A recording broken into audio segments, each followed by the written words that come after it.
Hey everyone, welcome back to commerce की नगरी। आज की वीडियो के अंदर हम जितने भी फॉर्मूले हैं गुडविल के वो सारे पढ़ेंगे एक एक करके। तो ध्यान से देखिए, हमारे पास सबसे पहले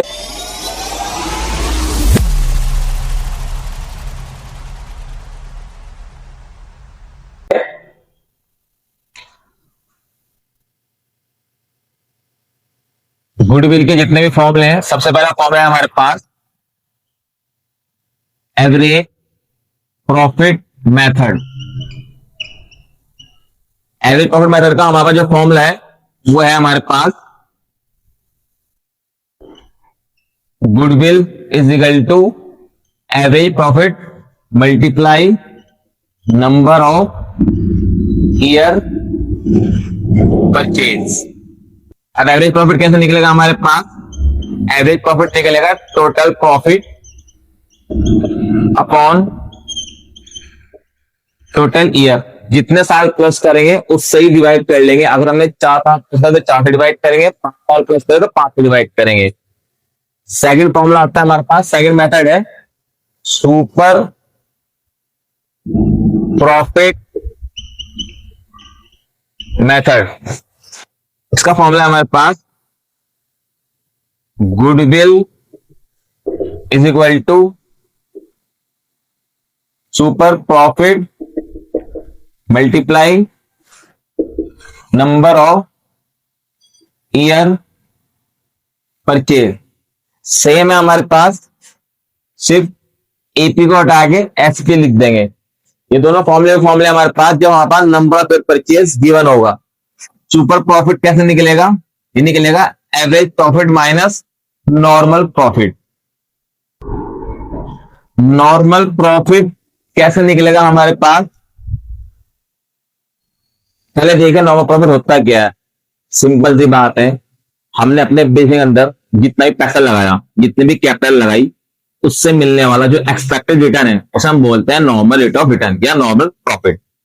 तो एज्यूम करें कि मैंने 10 लाख रुपए कहीं इन्वेस्ट करने हैं और मैं कहता हूं कि इससे मुझे एक्सपेक्टेड रिटर्न 10% मिल जाएगा। तो हमारे पास जो 10 लाख रुपए में इन्वेस्ट करूंगा उससे होने वाला जो प्रॉफिट है 10% यानी 1 लाख रुपए, वो मेरा नॉर्मल प्रॉफिट कहलाएगा। ये कैसे निकलेगा?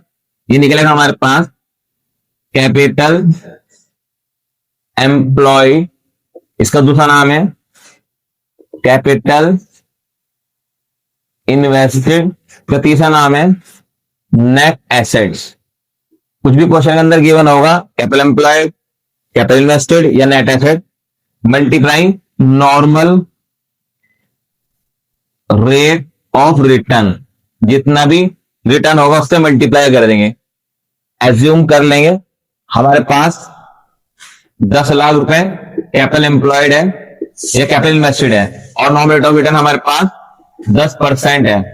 तो जितना पैसा, जितना कैपिटल बिजनेस के अंदर इन्वेस्ट किया या जितना बिजनेस के अंदर पैसा लगाया, तो उस पर जितना भी हमें रिटर्न मिलेगा उसे हम बोलते हैं नॉर्मल रेट ऑफ रिटर्न या नॉर्मल प्रॉफिट। तो आज हमारे पास 1 लाख।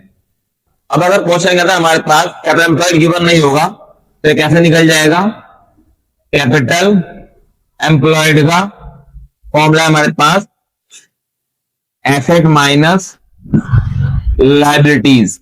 एसेट में से लाइबिलिटी माइनस कर देंगे, या फिर टोटल कैपिटल ऑफ पार्टनर के लिए हमारे पास कैपिटल एम्प्लॉयड आ सकती है।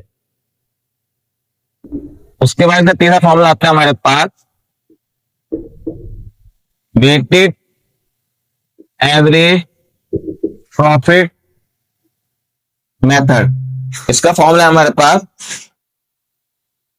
Goodwill is equal to weighted average profit multiply number of years purchase.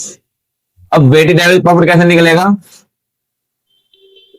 Weighted average profit निकलेगा प्रोडक्ट अपॉन टोटल वेट। अब हमारे पास फॉर्मूला आता है capitalisation of AP and SP, दोनों से निकलेगा। कैपिटलाइजेशन वाला मेथड कब यूज करना है? जब हमारे पास नंबर ऑफ परचेज गिवन ना हो क्वेश्चन के अंदर। वैसे क्वेश्चन खुद बताएगा आपको कैपिटलाइजेशन मेथड से निकालने गुडविल या नंबर ऑफ परचेज से निकालने, लेकिन अगर क्वेश्चन के अंदर नंबर ऑफ परचेज गिवन ना हो तो हम कैपिटलाइजेशन मेथड से निकाल सकते हैं। लेकिन अगर वो क्वेश्चन के अंदर कुछ भी नहीं कह रखा हुआ तो भी मैं आपको एक ट्रिक बताऊंगा कैसे फाइंड आउट करेंगे। तो सबसे पहले तो इसका फॉर्मूला देखते हैं, कैपिटलाइजेशन ऑफ एसपी का फॉर्मूला है हमारे पास goodwill equal to SP multiply 100 upon normal rate of return. यह आ जाएगा हमारे पास कैपिटलाइजेशन ऑफ एसपी का फॉर्मूला। एसपी आपको पता है कैसे निकलेगा। उसके बाद आता है हमारे पास कैपिटलाइजेशन ऑफ एवरेज प्रॉफिट। तो इसका फॉर्मूला है हमारे पास goodwill is equal to capitalise value of AP minus net asset. बच्चे यहां बहुत ज्यादा कंफ्यूज होते हैं हमारे पास।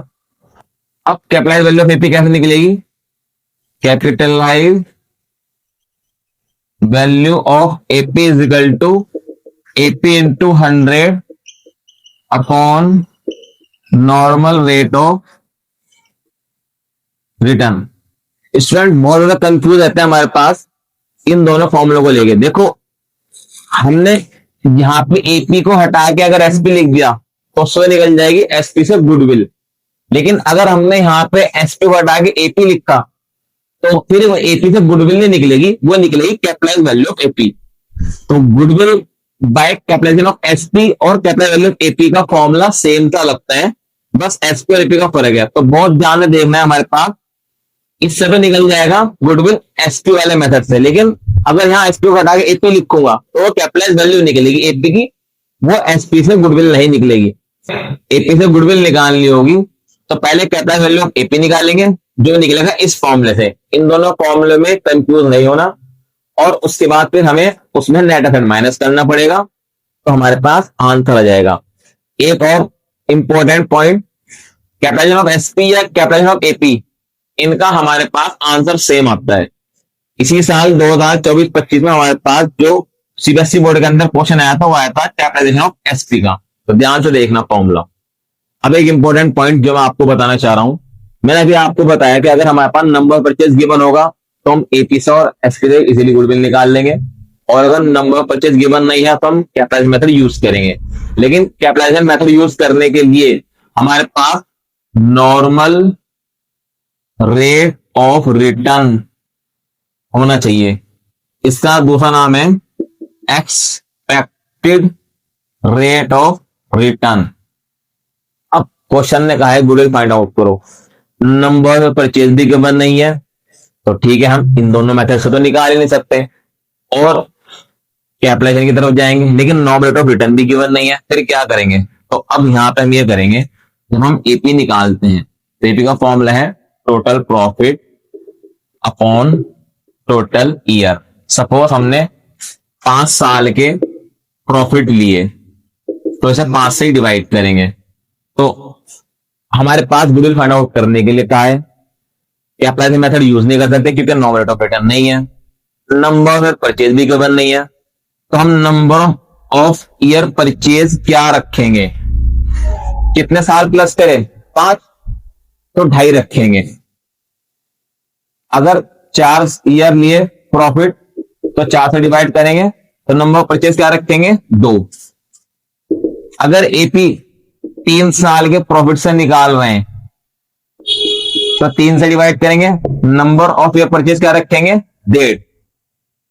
अगर एपी 6 साल के प्रॉफिट से निकाल रहे हैं, इतना लंबा जाएगा नहीं वैसे, तो 6 से डिवाइड करेंगे तो नंबर ऑफ ईयर परचेज क्या रखेंगे? 3।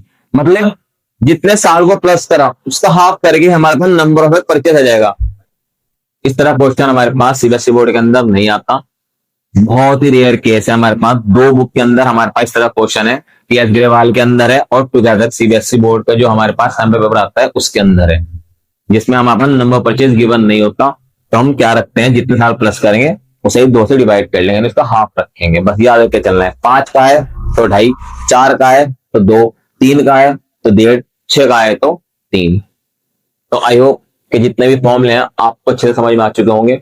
अगर आपको वीडियो अच्छी लगी और इन्फॉर्मेशन आपको अच्छी लगी तो आप वीडियो को लाइक करें एंड कमेंट करें, और मिलते हैं जल्दी वीडियो के अंदर न्यू कॉन्सेप्ट के साथ। Thank for watching my video, have a nice day.